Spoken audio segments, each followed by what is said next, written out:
যাদবপুর বিশ্ববিদ্যালয়ের ঝিল পাড় থেকে ছাত্রীর মৃতদেহ উদ্ধার। ঘটনাস্থলে বিশ্ববিদ্যালয় কর্তৃপক্ষ।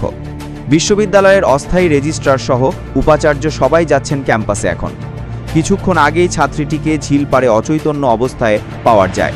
তারপর তাকে যাদবপুরের কেপিসি মেডিকেল কলেজে নিয়ে গেলে ছাত্রীকে মৃত বলে ঘোষণা করা হয়। যাদবপুর বিশ্ববিদ্যালয়ের রহস্যজনক ঘটনা।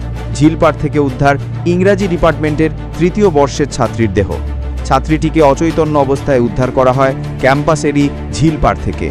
কিভাবে ঘটনা ঘটল পুলিশের কাছেই স্পষ্ট নয়, এখনও স্পষ্ট নয় কলেজ কর্তৃপক্ষের কাছেও। মৃতার বন্ধুবান্ধবদের সঙ্গে কথা বলে ঘটনাটি বোঝার চেষ্টা করছে। বিশ্ববিদ্যালয়ের অস্থায়ী রেজিস্ট্রার সহ উপাচার্য সবাই এখন ক্যাম্পাসে। কিছুক্ষণ আগেই ছাত্রীটিকে ঝিলপাড়ে অচৈতন্য অবস্থায় পাওয়া যায়। তারপর তাকে যাদবপুরের কেপিসি মেডিকেল কলেজে নিয়ে গেলে ছাত্রীকে মৃত বলে ঘোষণা করা হয়। সূত্রের খবর, ওর বন্ধুদের একাংশের দাবি যে ওই ছাত্রী ঘুমের ওষুধ খেয়েছিল। ঘুমের ওষুধ খেয়ে আত্মহত্যা করার চেষ্টা করেছিল পুকুরে ঝাঁপ দিয়ে। আর বন্ধুদের আরেকটা অংশ বলছে ও অত্যাধিক নেশা করেছিল আজকে, তারপর সে পুকুরে পড়ে যায়। একাংশের দাবি রুহানিয়াত নামে একটি ফেস্ট ছিল কলেজে, সেই সময় কয়েকজন ঝিল পাড়ে বসে নেশা করছিল। জানা গিয়েছে হাসপাতালে মৃতার পরিবারের মানুষজন গিয়েছে। নিমতাতে বাড়ি মৃতার।